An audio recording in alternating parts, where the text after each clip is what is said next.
I'm a woman in long-term recovery, which for me means I haven't had to use a mood or mind-altering substance since October 10th, 2014. And I owe that to Oxford House. My first house meeting, I had no clue what I was getting into. I found my voice and I found my purpose in my first house meeting, and then my first chapter meeting, and then my first state meeting. They are so important. They're the heartbeat of what keeps this thing going. And we have some really wonderful panelists today that are going to help you take some information back to your areas to strengthen those heartbeats and keep it moving and keep it growing in your areas. So without further ado, we have Jackie Alba, who is the coordinator from Nebraska. And she's fabulous, so give her a round of applause.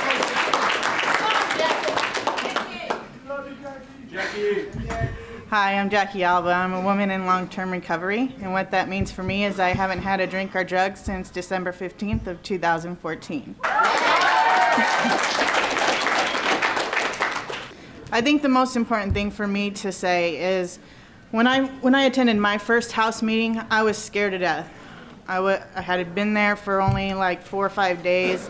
I didn't know what I was doing, and these girls ran through the meeting without explaining to me what they were doing. So, I'm like, all in favor, aye. What the hell are you talking about? But, so when I try to explain it to my residents is, don't just sit there and show them what you're doing when you're training somebody. Like, stop the meeting and explain to the new person what you're doing. Like, why are we passing around the money orders? Why do we repeat stuff 3 or 4 times? Why are we double checking people? I think that's really important. So you're going to want to make sure you have a meeting time that's feasible for everybody. Every house has a house position. There's the president, the secretary, the treasurer, the comptroller, the chore coordinator, the housing service representative. The president will be president's responsible for presiding over the meeting. It's not working. There you go. Is it on there? It's not. It's not going on there? No. So the president's responsible for presiding over the meeting and making sure that the meetings are following the parliamentary procedure and abiding by the democratic process. They can only entertain motions, they don't make the motions. They can control the flow of the meeting, and they bring the meeting back to order to keep the meeting on point. They call upon officers to give their reports and entertain the openings and closings of officer reports. You guys all have your meeting agendas in your president books, hopefully.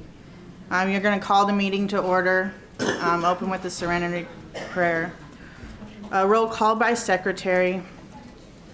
Reading of the Oxford traditions. Make sure that you're reading the whole tradition and not just the short one. The reading of the minutes of the secretary. This is where you read the minutes from the last meeting or emergency meeting. Ask if there's any additions or corrections to the meeting. Then you'll do your treasurer's report. Your treasurer's report is basically your treasurer keeping track of your checkbook, making sure that all the bills are paid. If any bills are owed or future expenses, they need to be presented with a motion. The comptroller report, which is the equal expense share ledger report. So the comptroller is just keeping track of what's paid into the meeting. We always make sure that we pass around don't take people's words for, don't take their word for it. Everybody in the house has an equal say-so, so you're going to want to double check with everybody. So the money orders should get passed around so everybody knows what they're getting paid. And the coordinator's report, they're going to do the chore details for the previous week and the new list for this week. And then the housing service report. You're going to discuss any upcoming interviews, presentations, events, and anything that the chapter needs.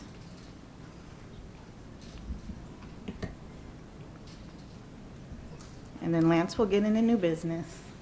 Thanks, Jackie.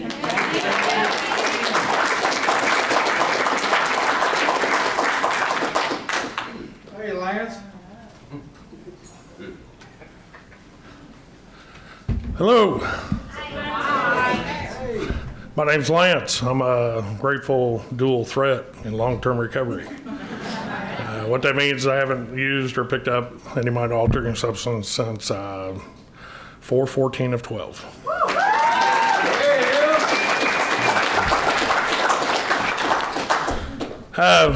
As Jackie was saying, you know, there's a lot of different processes that we go through during our house meetings, and new business is a huge part of that. You know, finances. I mean, if you don't have somebody taking down minutes in the secretary's notes, if you don't have a treasurer minding and paying your bills, more likely you're probably going to have a bunch of people that are using in a house. You know, those are all signs of a sick house. One thing that we want to make sure of is that when we get into new business is that we, you know, make discussions of house vacancies, has the website been updated, the contact information on the vacancies website, discuss any matters that have not been discussed previously in the previous meetings, any new business, you know, things that we write on that famous whiteboard, who left the dishes in the damn sink, things like that, you know. Some houses that are within the chapter that I kind of reside over, you know, they go for, leave a cup in the sink, it's a warning. Second time is a gentleman's fine of $1. You know, third time we're going to put you on a behavior contract, it's going to be a $15 fine. So if you want to keep your house clean, make sure people are doing the dishes, make sure people are keeping their bedrooms clean, things like that. This is the time to discuss it. Because if you let it go on, that could be a domino effect throughout the whole house. Well, if this person can get away with it, why can't I? So this is the importance of discussing this stuff in new business. Any new member may bring up new business. Any new actions by the house should be voted on at the table. Anybody have any idea how many people have to be present to have a legal quorum? Legal quorum? 51%. But you have to have at least a minimum of 4 people, because that's 25% per vote, right? 4 people makes 100%. But nothing passes without what percentage? 80. On people getting into the house. 51% on everything else voted in the house. It's kind of hard to get a legal quorum when you have 3 people voting out of 4 to get somebody into a house, because that's only 75%. So, assign specific tasks to individuals, members to follow up on business not acted upon previously. Once you get through with your new business, a good thing to do is to adjourn. When we adjourn, you know, we want to make sure that we have covered all business. One thing that we like to do is how many people participate in How Goes It in their houses? Okay, that's a huge thing, because you could tell where members are at the end of your business meeting, because this is how we get into knowing where our brothers and sisters are in their own personal lives. You know, we want to lift them up. We don't want to beat them down. So very important to do How Goes It. Some of the things that, you know, at the end of the house meeting when we discuss is residents, dinners, fundraisers, birthdays, belly button birthdays, and recovery birthdays. You know, we go bowling. This is all type stuff that we discuss in our How Goes It and how we're doing. And, you know, it brings a family atmosphere, because that's why we're here. That's what we're about. One thing that I forgot is one of the most important things is during our business meeting is we want to make sure that we are paying our bills and voting on paying our bills and discussing all house business. Because if we're not paying our bills and we're not following the democratic process, what can happen? Exactly. So if we hold each other accountable on that, and we make sure that we're following the processes and conditions of our charter, then we should be having pretty strong house meetings.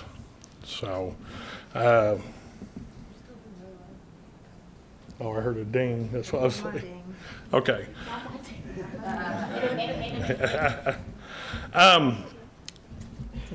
One of the things, what kinds of things can we learn from how goes it?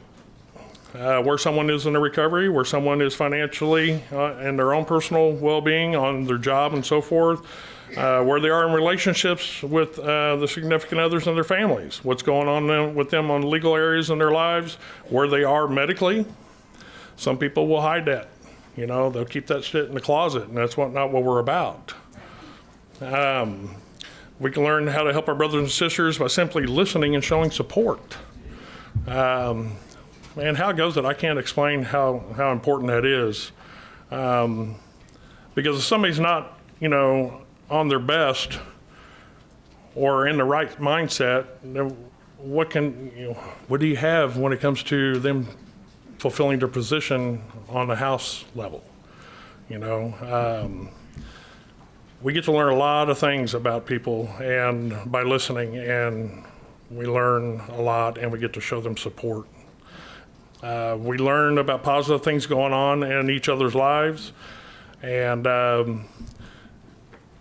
that's how we find out about their birthdays and everything else, so we can learn to celebrate. So other than that, that's all I have on the house meeting aspect.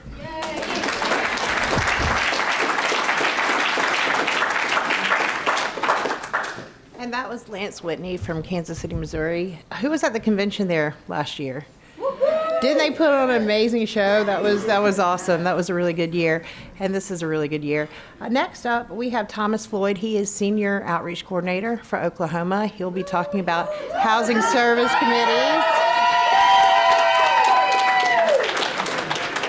And without further ado, here's Thomas.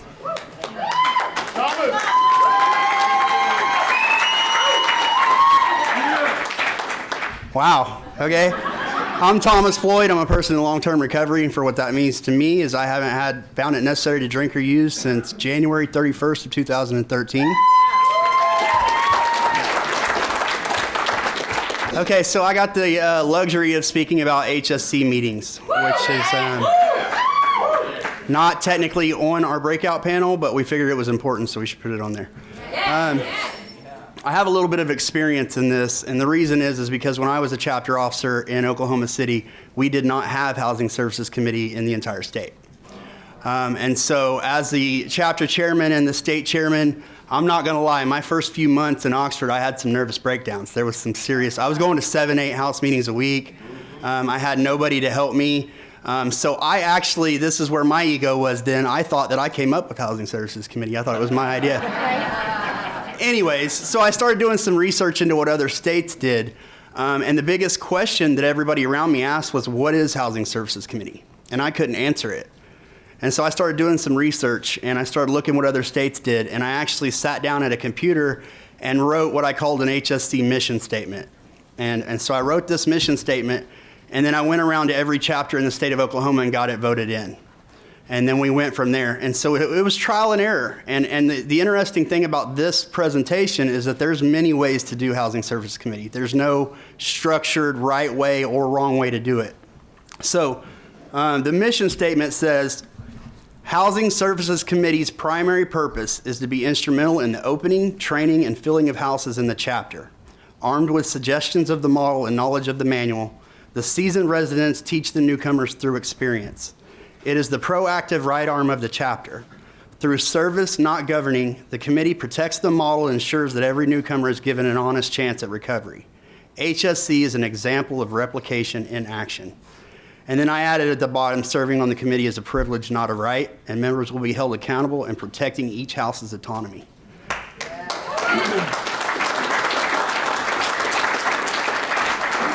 And it was the first and the only definition that I ever actually seen of what it was. And so then it became going out and trying to teach this to other people when I didn't have any knowledge of what it was either.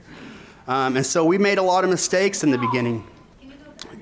Yes, and I'm sorry. Just wait on them. Yeah, if you want to come give me your email, I will email this PowerPoint to anybody who wants it after we're done, okay? All right, so HSC membership. The HSC chairperson is elected at chapter meetings and reports back monthly. Some areas have co-chairs, male or female. In my chapters, we have a male and a female HSC chair, and I'm going to explain to you why we have that here in a little bit. The chapter vice chair is automatically part of the Housing Services Committee. Most chapters require one member per house to be part of the HSC. This member is elected at the Housing Services Committee representative. It's actually not HSR. It's Housing Services Committee representative. And that is a person in your house, okay? Other areas are completely voluntary. My area is completely voluntary. And I will break down how that works here in a minute, okay? It is not, we don't have one person required to be there from each chapter or from each house. Other current members and active alumni can also join the HSC. So when I started doing Housing Services Committee, it was that way. It was mandatory for one person from each house to be present, typically the HSR. And what I found over time was I had people that were at a meeting that didn't want to be there. And because Housing Services Committee job is to teach newcomers to be of service, to be passionate about helping other people. If I have people in that room that don't want to be there, my committee is ineffective. And that's what I found. Now, what I will tell you is if you want to start a voluntary housing services committee, it's a process. It's not going to happen overnight. The way that we do that is it has to be fun. It has to be attractive. People have to want to be involved. You have to have people who are passionate about helping other people, because that is something that we have inside of us that spreads into others, is the passion to help other people. Remember that we're there to help, not to govern, to teach, to train, to be of service, to encourage 12-step recovery, those things. We're not there to kick people out. That's not what HSC does. We're not there to tell people what to do. We're there to give suggestions out of experience. There I go, going on a rant. That's why I have to have a PowerPoint to keep on track. All right, so here we're going to talk a little bit about why there's so much freedom in this. Because the HSC structure, it meets monthly, but when does it meet? Whatever works best for your area. Once a month. Our area, HSC, meets about 2 weeks after our chapter meeting, and that way we're meeting twice a month, and it's spread out, right? Individuals vote, not houses. So if you're serving on the committee, it don't matter what position you hold, you get a vote in the committee. Everybody gets a vote at the HSC level. Freedom to choose. You want a secretary? Do you want to take minutes? You can, but you don't have to. A treasurer. Are you going to have money come in? You can, but you don't have to. I don't try to have any more bank accounts than I already have. What are we going to do with HSC money anyways? You know what I mean? And so, buy pizza, go bowling, those are options. You can do that. That's why there's freedom in this. House dues for HSC, I know that's possible. I've never done that, but you can do it. HSC is not a governing body. So every vote that has anything to do with governing cannot be passed at an HSC meeting. It has to be passed at a chapter meeting. And if you really want to get technical, chapter is not a governing body either, but I'm not going to go into that because it's not my PowerPoint. Meet close to or apart from scheduled chapter meetings. I like to keep it separated. I don't really think it's effective to have a chapter meeting and then an HSC meeting right after, or vice versa, because then you have an entire month where we don't meet and we have no idea what's going on, right? So I try to spread it out. Our chapter meetings are at the end of the month. We try to have our HSC meetings at the beginning of the month. Elect subcommittee chairs, fundraising, unity, presentations. All these things are HSC stuff. All right, so HSC agenda. You're going to open the meeting. You can read the minutes if you have minutes. You can do a treasurer's report if you have a treasurer's report. The chairperson needs to talk about what he's doing, who he's working with, who his team is. The other reports that can be given by the subcommittees are expansion. Do we need another house? How are we going to find another house? What kind of a house do we need? Who's going to open this house? Stabilization. That's a big part of Housing Services Committee. Finding out where the problems are. How can we fix these before they become major problems? I call it quality control because I come from a maintenance background, and it's quality control.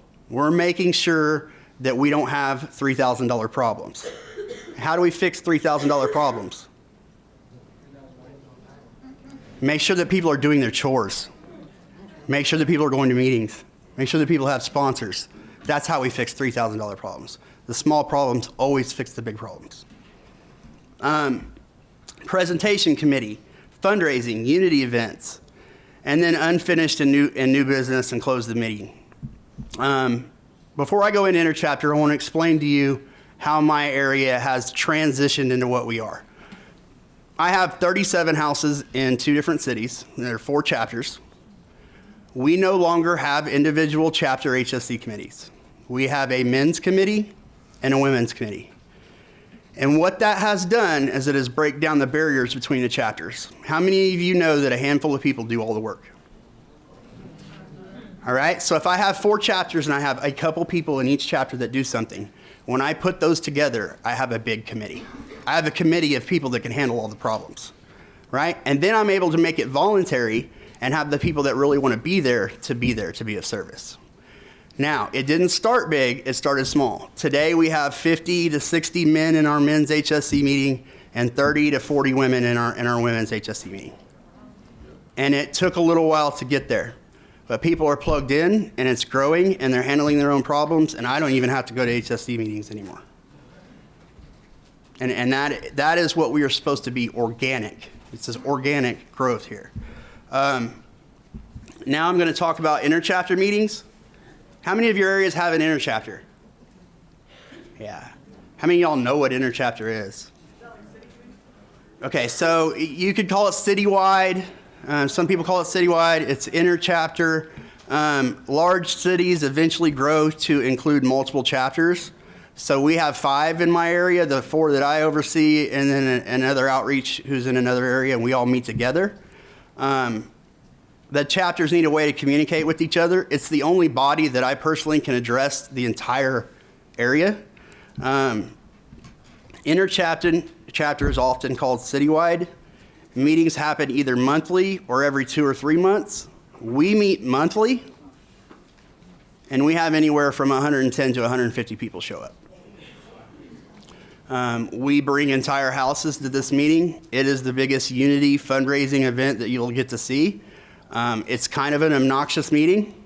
I would disband it if it wasn't for the unity of the thing. I mean, it just, the amazing part of what it does for our area, it's crazy. We bring in outside organizations to do presentations there. Like this month, we're having the Mental Health Association come present some things. Next month, we will have Workforce Oklahoma coming to present job stuff. I bring employers. I bring any kind of services to come talk to interchapter. All chapters are represented. All houses are represented. Sometimes interchapter officers are elected to help facilitate the meeting. We have officers. And then some chapters skip their individual HSC meeting on months where interchapter is held to avoid redundancy. It is redundant for us to meet every month, but what it has done for our area is truly amazing. I hope that if any of you guys ever have an opportunity to come to Tulsa, Oklahoma on the first Thursday of any month to see what it looks like, it blows me away. It blows me away to see what it's turned into. All right, so I'm going to end this with one thing. HSC is supposed to be fun. I can have the worst day in the world and want to pull what little hair I have out left.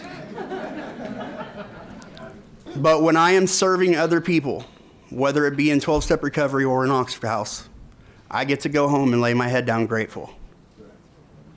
And the things that we do, the houses that we open, the people that we help, no one can ever take that away from you.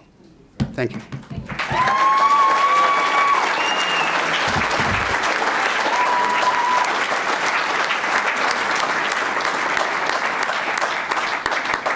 That was wonderful. Thank you so much.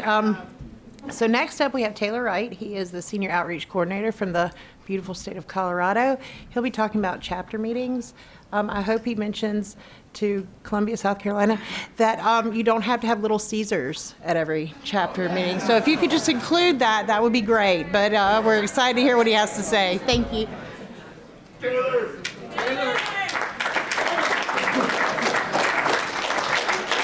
Good afternoon, everybody. That's not going to work. Come on. There we go. My name's Taylor, and I'm a man in long-term recovery, and for me, that means I haven't used a drink or a drug since January 28th of 2016. All right, so you've heard it, and I'm going to say it again. These meetings are supposed to be fun. They're not supposed to be dull. You should have activities that incentivize your members, your delegates, your residents to get involved. Who here has ever been to a boring chapter meeting? There you go. So we're going to talk a little bit about that, but we're also going to talk about some different ways, some outside-the-box things that can make it fun for you and make it fun for those that are getting included in the whole process.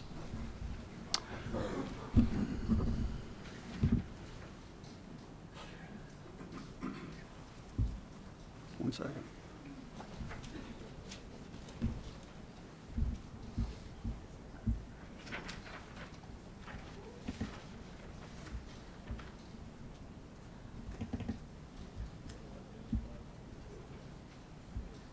There we go. I got it. I don't got it.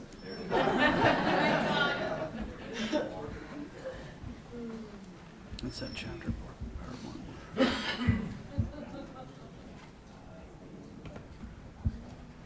Chapter? Yeah, yeah.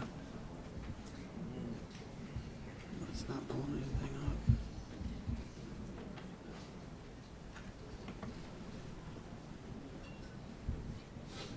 There we go. Thank you. All right, so we're going to start out with some basics, I think.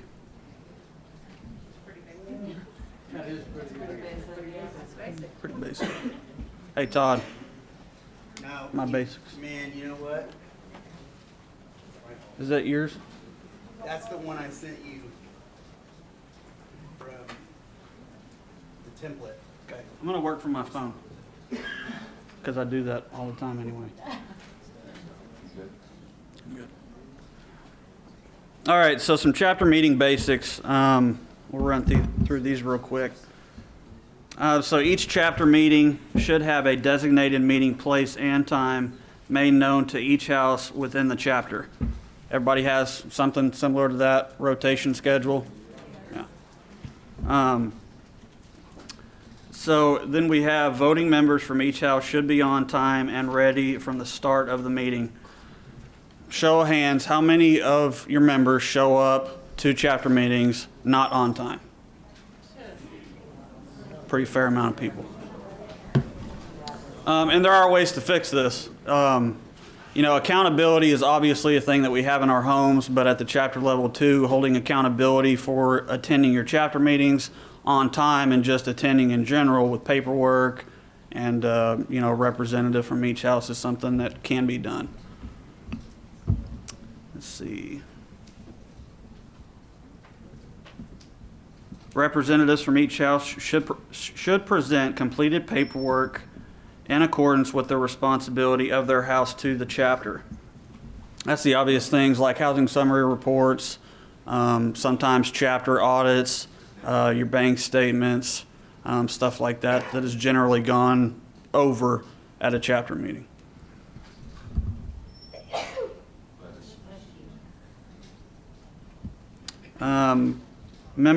Membership should maintain respect during meeting procedures and reports by keeping outside conversation at a minimum. So something I found to be helpful is you can immediately let everyone know to turn their phone off, but phones are obviously a major disruption in a chapter meeting or a house meeting or a state association meeting. So something that I've seen the chapters do on a regular occasion is to check your phones at the door, so it eliminates that whole, text message or ringing, disruption. Some people might not like that, but it makes for a better meeting. Accountability for each home to provide paperwork, bed dues, and voting membership should be maintained by the chapter. That's what I was talking about just a second ago with the fine system, utilizing that fine system at the chapter level, in addition to what you do at your house level.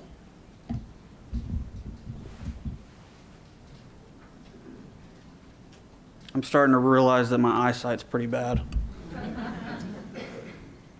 So let's go over the meeting procedures. So obviously, I'm sure most of this room does a chapter meeting in a little bit different of a setting, as far as the structure goes and how you do new business and the treasurer's reports and stuff like that. But we'll go over the basics of that. So first off, the chairperson calls the meeting to order, and the three principles are read to open the meeting. I know I can speak for Colorado in saying that the Serenity Prayer is a big piece of that, keeping God in the rooms with us and going over that as well. Also, something that is done on a pretty regular basis are check-ins, especially when you have a complete new set of faces, whether it's just membership in general or, chapter officer representatives. Then to follow that, the chapter secretary calls the roll of houses in the chapter and will read the minutes of the last meeting. Who here is very clear on the minutes of the last meeting and what that actually is, if it's new business, old business, stuff like that? So not everybody's clear? So the minutes of the last meeting, wait, no, I skipped over a part, sorry. Ignore that. We'll come back to that in a minute. To follow that, the treasurer gives the financial report of the chapter. Pretty self-explanatory. Then old business is discussed. Oftentimes old business is just kind of brushed over, and you just kind of cover the things. But the truth of the matter is each topic that has been gone over should be brought up one section at a time, so you have the opportunity to catch everybody up that isn't in tune with that information, and it can be rediscussed if it needs to. To follow that comes new business. Let me jump back for a second. So old business is that tricky part where I've personally had a lot of questions that people say, well, isn't old business the new business from last meeting and stuff like that, which actually is the case, and it just gets lost in translation. So make sure that when you are going over that report, that it is the new business from last meeting. Some of you might know this, some of you might not, but I'm going to say it anyway. Then following new business, the chairperson calls for a motion to adjourn and states the following meeting time and place. It's been a pretty regular occurrence, and I've done it myself, to just get done with new business. Most people are ready to jet out the door, and then, you forget to say a meeting time and place. Then you have a bunch of people that, call your chapter officers and say, well, we weren't told a meeting time and place. So that's actually a very important topic to bring up at the end of your chapter meetings. Obviously, using social media is a very important piece of that if you have the access to do that. But anyway, how am I doing? Okay. Okay. So I'm going to run. I keep hitting this. Conducting chapter meetings, some important facts about conducting chapter meetings. Chapter meetings are held once a month, usually at a different house. Each month provided by a rotation schedule. Kind of already went over that. It's pretty similar in most everywhere, I think. The hosting house should arrange area furniture to facilitate an effective meeting layout. I know particularly in Colorado, when our homes get to a certain point, our chapters grow in size, that gets more and more difficult to do. And then you have people trying to sit in lawn chairs in the living room and stuff like that. And so kind of being prepared for that and saying, well, we've got 9 houses in this chapter. Like, let's plan a little bit. Let's not get pizza. Let's make it feel like a home. And so everyone's kind of ready to go. The house should provide a morning, afternoon, or evening meal for the membership involved. As Lisa pointed out, be a little more creative than pizza. Pizza's great. We all love pizza, but at the same time, I'm pretty sure this whole room takes pride in calling your home a home. And if you have a home cooked meal, outside of pizza, it's a little more inviting. Chapter officers and experienced membership should work with new participants to provide guidance and education. How many people showed up to a chapter meeting and didn't have someone show them what to do or had absolutely no idea what to do when they were there? See, that's something we got to curb the education on. It's easy to say, well, I don't know that person, and they're going to figure it out or whatever. But if you take a minute and you throw an arm around them and say, hey, maybe they're exactly where I was when I came into the picture. Talk with them about it. Walk them through the process. That's healthy replication, and I know it will be appreciated because I've done it for others and it was done for me at some point, not the first meeting. Let's see. Meeting intermissions are called to provide membership the opportunity to eat and allow for interaction with each other. It's obviously a business meeting, as our house meetings are and state meetings are, but you want to provide an opportunity either beforehand or in the middle to smoke or something like that for people to interact with each other. Otherwise, it's just, we got to be here to be here. We're going to eat pizza and then leave. Make it a little bit more fun than that. Take a smoke break, and have events planned in between that people can intermix with each other, and you can find out what houses are going on. You can exchange information and stuff like that. Let's see. Be creative and find new ways to introduce and incentivize participation from new and existing members. I could discuss this topic at length for quite a while. But take it back to your chapter leadership, your houses, your state associations, and discuss ways that you can, incentivize newcomer orientations at the chapter level, just membership at the chapter level in general, to make it more fun. If you can come up with a way to make it fun, you will have that extra element of participation from the houses. And then, let's see, provide opportunity for unity outside of the meeting itself, which is kind of what I just covered. Chapters are encouraged to hold leadership meetings in between the regular chapter meetings to further discuss the chapter's condition, troubleshoot issues, and collaborate on upcoming endeavors. I'm curious to know how many states utilize interim leadership meetings. Only a few. Leadership meetings are something that I think is extremely important. I think with the outreach in the area, or any staff for that matter, in addition to the state members, chapter members, utilizing that is very important. It kind of helps you plan on a higher level, higher capacity, and it creates more unity. I'm running out of time, so I appreciate you guys, and I'll leave it there.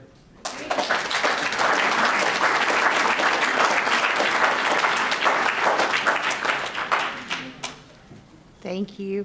And just so you know, my little card, it's got a heart on it. It says 2-minute warning. I'm not being bossy or pushy. We're just keeping it moving to leave time at the end so y'all can ask some questions. There's been a lot of great information shared, so we want to keep that going. Who here is from Texas? Yes. So I have a lot of my recovery Oxford House family in Texas, so I follow y'all on Facebook, and y'all are so big and so unified and so fun. And I'm like, how do they do that? I don't know, but DY Saki does, and she's going to tell us about state and regional meetings. So here she is.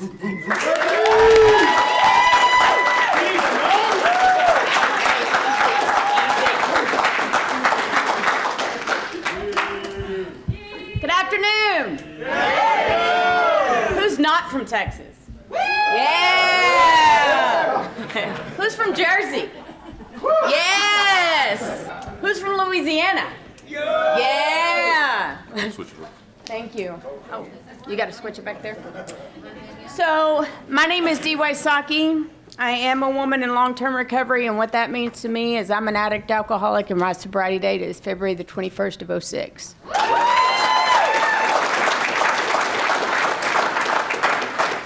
And for that, I am truly, truly grateful, and I'm sure all of you are too.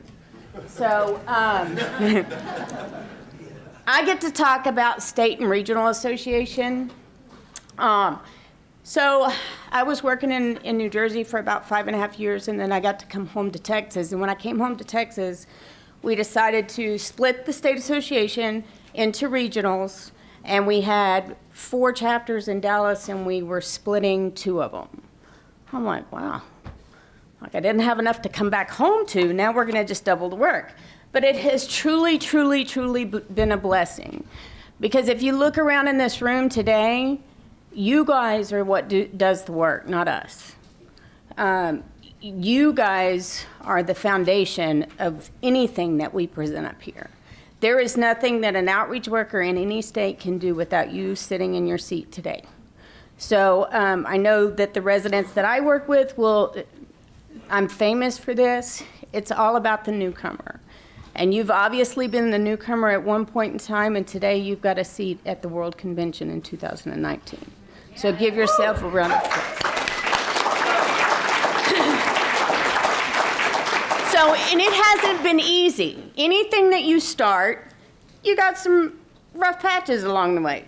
A little bit of hiccups, maybe a roadblock in the way. So I'm just going to kind of go over before the meeting, during the meeting, and after the meeting. It has taken us roughly, who's in here from our regional association in Texas? There we go. There we go.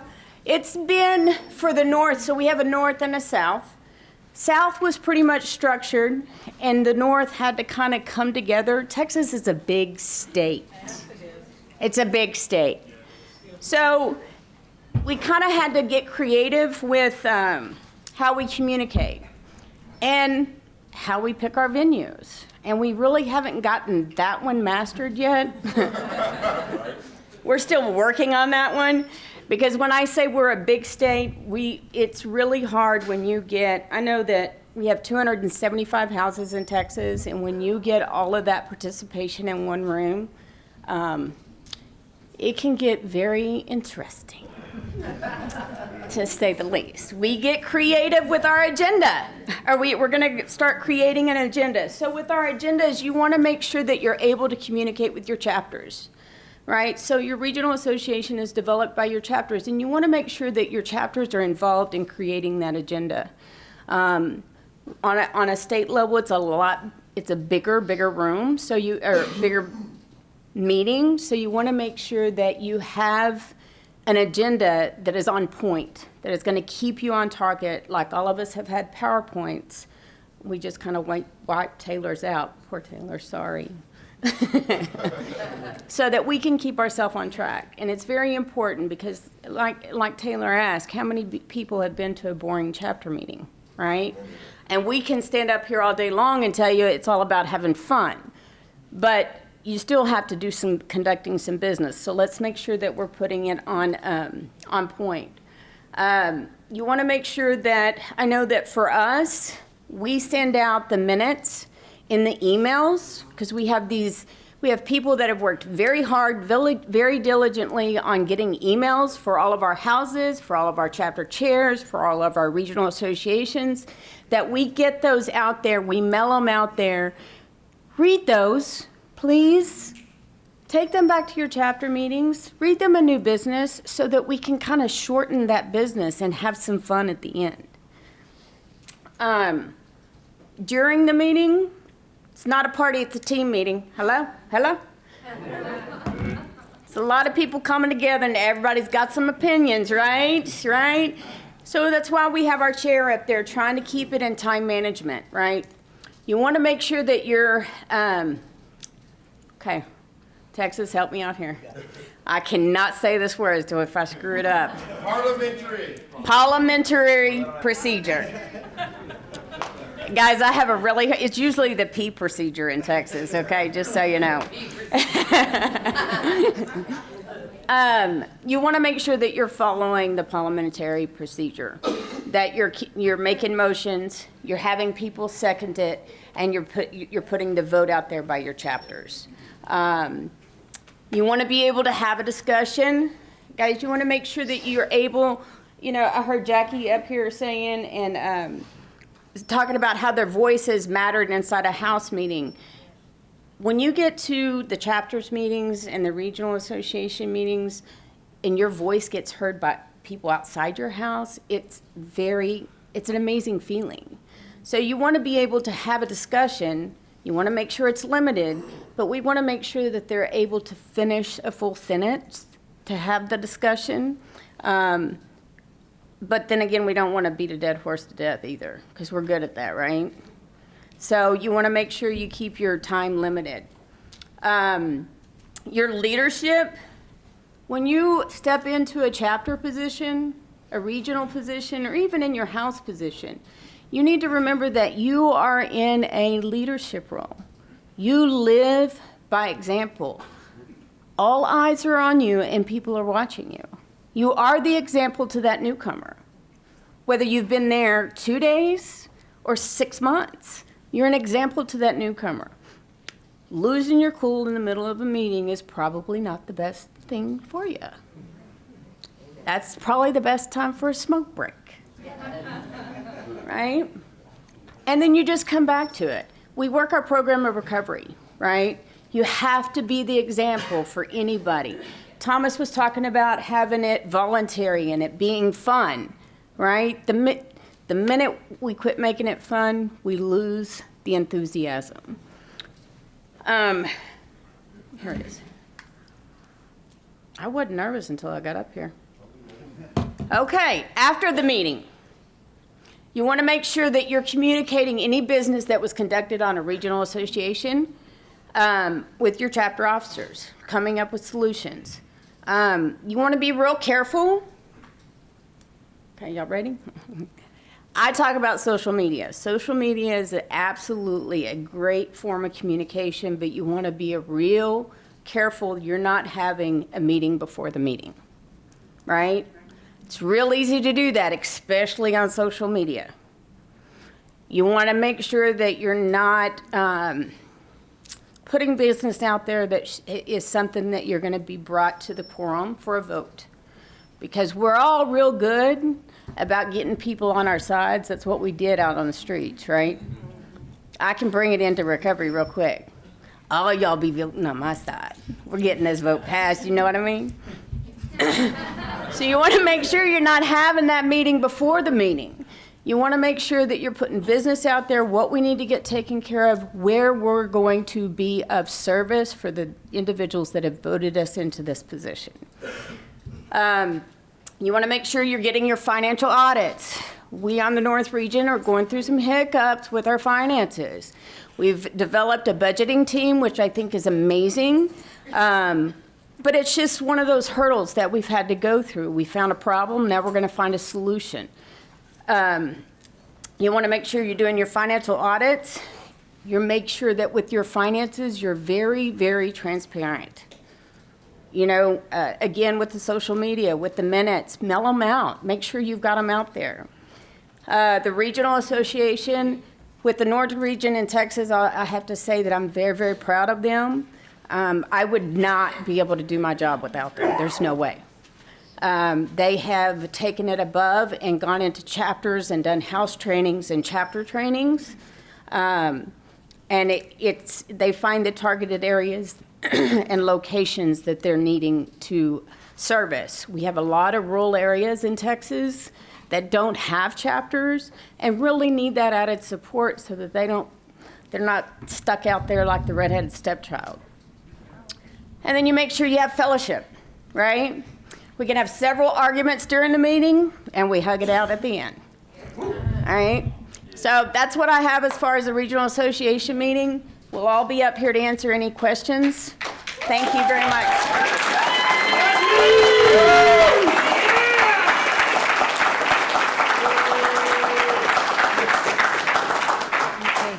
Thank you again to all our panelists. That was awesome. I learned a lot. There is a announcement I'm supposed to give you if I can find it. One sec. So, Dr. Scharstein and his, am I saying it wrong? Yeah, I'm saying it right? Cool. All right, cool. I'm going to roll with it.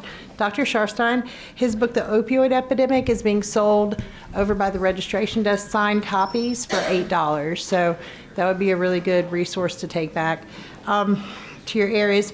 So we will open it up for questions. One more thing, after everything is said and done, we did miss some of the PowerPoint, so if you want to leave your email address, we'll put some of this paper out, and we can email you those slides. So if we want to open up for questions, please line up behind the microphone, single file, and ask your question. I know, I snuck over here. Oh. Okay, and please ask your questions in a concise manner, not really a roundabout hypothetical. Ask the question. Who's in line? Who's in line? Yeah, y'all. Wow. There's a meeting going on still. Okay. All right. Thank you. So some of y'all are going to go smoke clearly, and some going of to y'all are going to lunch. stay and ask questions and get answers. So thank you. I just kind of wanted to share a little experience, strength, and hope on the house meeting level with the How Goes It. We moved our How Goes It's into the roll call by focusing on each individual member of the house after getting, the meeting, sponsor, steps, then seeing how their week is going. Not only puts the house in a position to understanding them emotionally while we go through new business later, so that we don't end up thinking that they have a problem with us, through some heated argument, but that they are going through stuff right now, and we can come out of a place of love in the end of it. Did I turn this off? Is it on? No? Okay. All right. Yeah, so we moved roll call to How Goes It to roll call, and that seems to, spending 20 minutes at the beginning of the meeting really gets us close to doing everything else. That's all I share. I got a question on that. So, if you know you have several people or one person in that house. Isn't there a microphone in there? I know, but there are a whole line of them. Yeah, Anyway. they're in line. Never mind, man. Shut me down. Hi, I'm Mona, and I'm from College Station, Texas. I've been there for about a year, and I've been in recovery for almost 2. And College Station doesn't have a chapter. They're not that big yet. But I was just curious on how I can get more involved with Oxford, because they've saved my life, and I'd like to be able to put more into it. With College Station not having a chapter or something like that, how would I, in turn, put my services out there? My name's Dee. I am an addict. Hi, Dee. Get involved with your local chapter that's in the area. With the rural areas, I do know that down in the south and up in the north, we're actually going to visit Oklahoma. They're doing like a rural chapter services to where they can actually have chapter involved. Sorry, I'm being told to speak into the mic. That you can actually develop a chapter for the rural areas. So you can go to the regional association, step up and be of service at the regional association as well, and open your next house in College Station so that you can have a chapter. Definitely working on it. Working on a men's house right now. So There you go, girl. Then you do it. You're of service. Hi, I'm Nicole. I'm from New Jersey. My question, I was gonna direct it towards the housing services guy, but if anyone else has any kind of, any other kind of feedback. I really struggle with this revolving door of people coming in and out for our leadership positions, and even just getting email addresses and phone numbers. It's like seemingly impossible trying to do this and keep in touch with people, like getting a group chat to talk about where the next chapter meeting is. I'm supposed to do that at the meeting, but just getting that kind of information together is so frustrating because you have people texting back, hey, I'm not in that house anymore.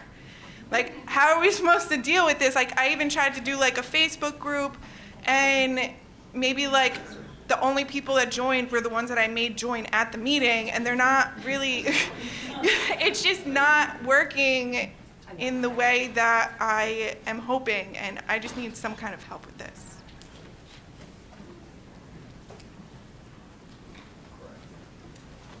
Thomas, and I am an alcoholic. First and foremost, don't give up. Don't give up. You're doing great work. You have the passion that I talked about, right? So there's one of you. So if you create one more, then there's 2. And then if you 2 create one more, then there's 4. And then if you 4 create 2 more, then there's 8, right? And we keep going that way, and that's how it starts. Honestly, I was the women's HSC chair for about 6 months, right? And until it took off. It's not an art form, but what I will tell you is I believe that my job as an outreach worker or a person involved in Oxford House, if I label it to one thing, is to create more of me, right? And so we're always looking for that new person. One of the other things that we did was we started asking people when they ran for positions, do you realize that this is a year-long commitment?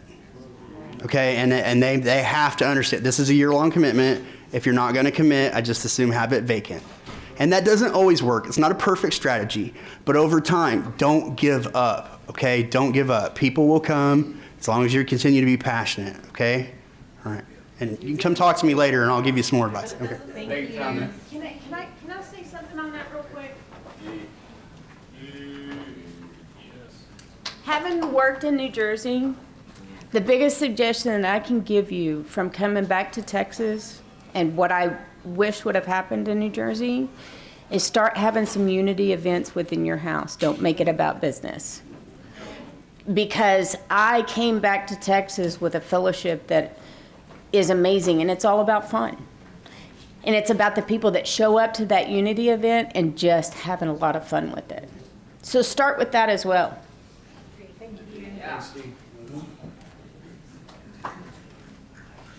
I'm Ashley, originally from Kansas and now in Arizona. Hey, Arizona, our new state.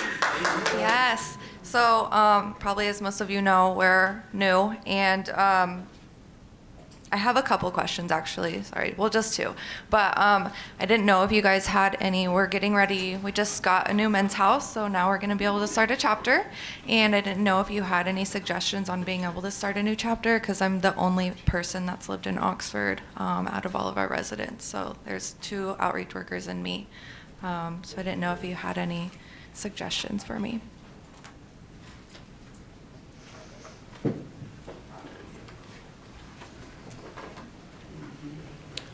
My name is Taylor, and I'm an addict. So what I would recommend is your outreach in that area. Which area is that? Prescott Valley. Prescott Valley. Will likely help you to start, because, you know, if you just have one house, obviously that participation is very minimal from the start. And it'll take a while to grow into the progression of a chapter. Yeah. So just starting small with your outreach workers and your house, which hopefully they're being provided the right amount of education, you know, up front about how all this needs to look, and then how it expands and stuff like that. Don't create too many expectations right from the beginning, you know, because then you'll set yourself up for, I wouldn't say failure, but a letdown. You know, give it time; it'll take shape the right way. Cool. My other question is, our housing market is really high, and even my outreach workers kind of asked me to ask this, but we don't really know how to do, like, when you pay for beds and members and stuff to the chapter, like our rent is $4,000, and we don't really know. Yeah, it's a really high market out there, but it's beautiful. But we don't really know how to start that. We don't want to break the house's banks, but we also need to get the money for the beds and the heads. So. Well, you know, I would say that fundraising would be a huge piece of that. Obviously, you don't have, you know, a chapter that can support that as much as an existing chapter with full support maybe would, you know, but creating little fundraising ideas with your housing services committee when you do have one, and even coming up with stuff out of thin air, working with other houses in the Arizona area and having them jump on board with you to put on a fundraiser. That will only solve a little bit, you know, in the scheme of paying rent to a landlord. You know, if you're dealing with homes that are that expensive, you know, I would say coming to a decision on the amount of vacancies is the biggest piece of that. You know, from a service work standpoint, you know, you'd have to fill the house pretty significantly to make it work in that price range. Yeah. So is there a suggestion on how much to pay per each bed and head, as not as far as rent, but I'm saying like to chapter? We do.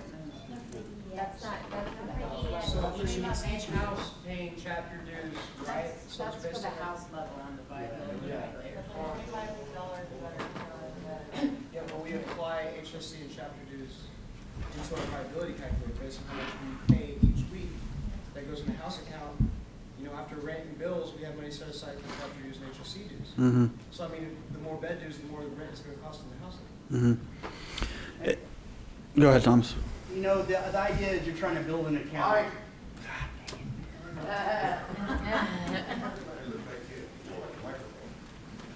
The idea is you're trying to build up an account. You're trying to build up an account in case one of your houses gets in trouble, right? Yeah. All right. So if your rent is $4,000, you have big problems, right? And so, but I would strongly suggest to start small. If your chapter isn't paying bed dues to the state association immediately, you know, start at $5, $10 per bed. And then if the houses are okay with that and that's working and there's still money, then we can always go up, you know, and it can be set at what's good for your houses. Start small, work your way up, or there's, I mean, you know, $5, $10 a bed until you can accumulate the money you need. Yeah. That would be my suggestion. Cool.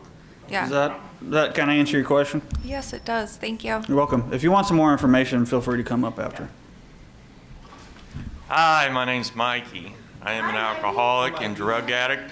I am from Kansas City, Missouri. I am also Kansas alumni.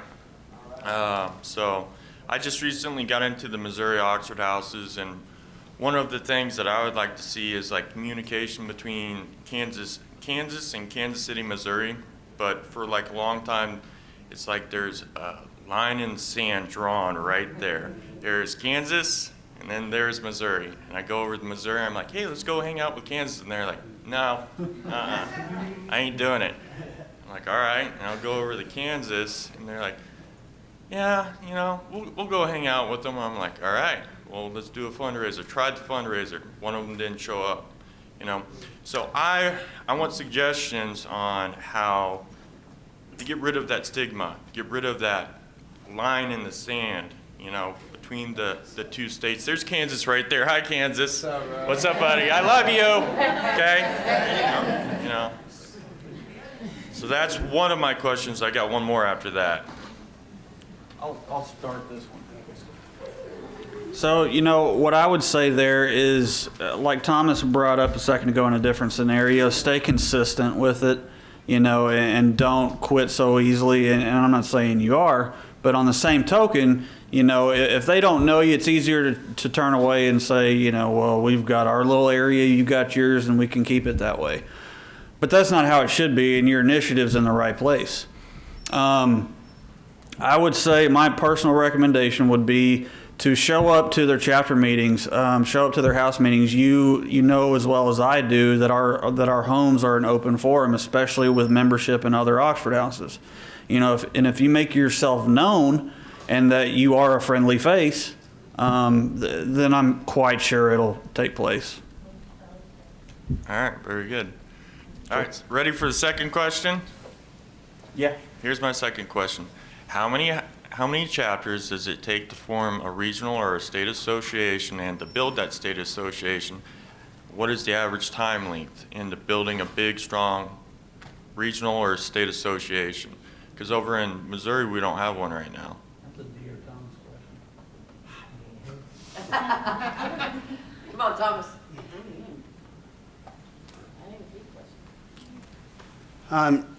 Everybody who's got a bag, there's a state association manual in there this year.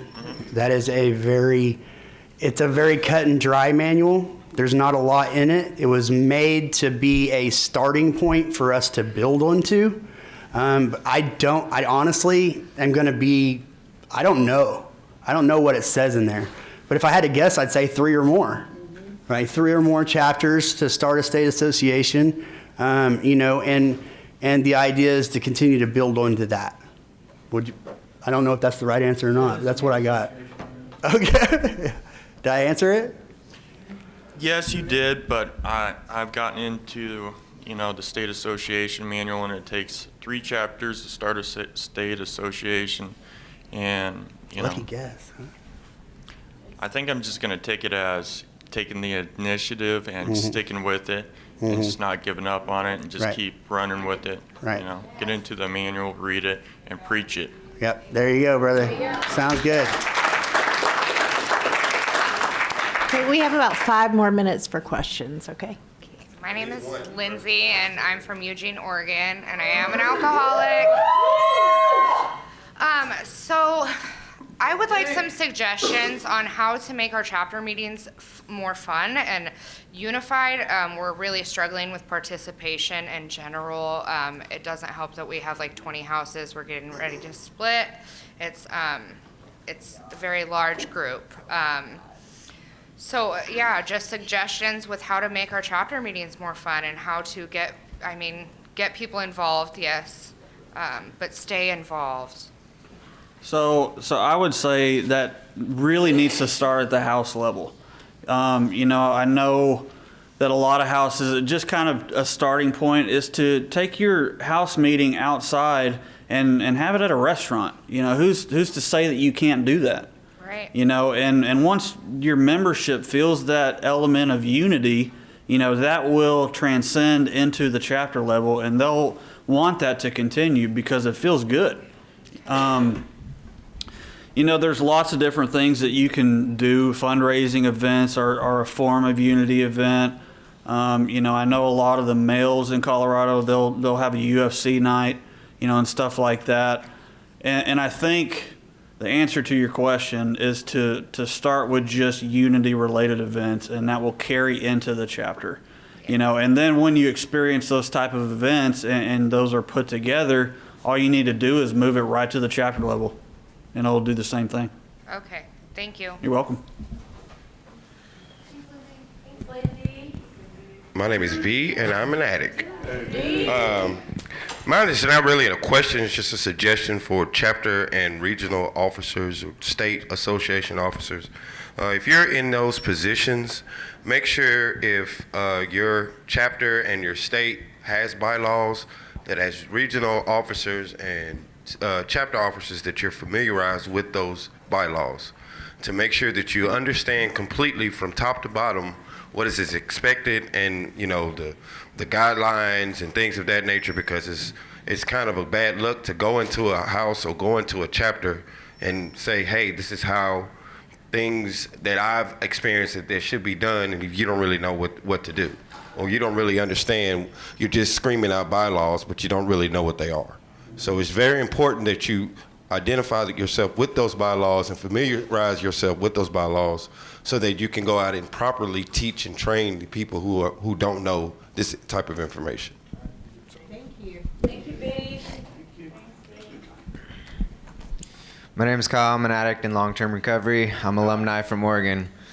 I was looking I want to see what some other areas do. So our chapter meetings are always on the second Sunday of the month, and then our state meetings are always on the third Saturday of every month. And there seems to be an issue always with people not knowing when they do their audit. Do they do their audit too current to when they filled it out the night before prior or the day before, whenever they did? Or do you do your audit for last month and now there's been 2 weeks that go by and those 2 weeks get put onto the audit the next month? My opinion, it doesn't make sense to do it that way, and you should do an audit too current. That way you know where your bank account is at in that very moment.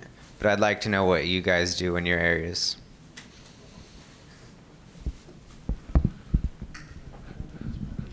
Lance, alcoholic addict. In our area, a lot of it is dependent upon of when the house opens, and the bank that you're with, on when your bank statement is going to fall. I find that it's a lot easier that as soon as that bank statement comes in, we hit it then, because that's just that much less. If you're going to postpone it till the night before, 2 weeks away, before you get your chapter meeting, you're going to have that many more checks, that many more deposits, and that, it just makes it too much. And then it gets real confusing, especially if you wait till the last minute. Then how are you going to be able to go try and find problems or solve problems with checks that haven't been cashed, or why is this check bounce? And you want to allow yourself enough time to be able to make sure that your finances are staying straight, because in the long run it's going to roll downhill. And finances are a big thing. It can make or break a house. Yeah, and I understand that. If you're keeping a good register in your checkbook and they've got that part on the audit, deposits that aren't on your bank statement, and checks that aren't on your bank statement, and so there's those sections when you're doing that audit. I was just curious, if there was kind of a hard line, like, we do it to current. We do it, say the day or two before or the night before, whenever your house fills it out, before either your chapter meeting or your state meeting, or if other areas do it, for the month of May, but our meeting is now in June. So I was just curious what you guys did. Yeah, we always do it for the previous month, and I try to do it just as soon as the bank statement comes in. Okay. All right. Thank you. And I'm sorry. Thank you to everybody who patiently waited in line, but we are out of time. I'm sorry. If you want to get with somebody after the meeting, thank you. And thank you for everybody who stayed to the end and participated. Thanks.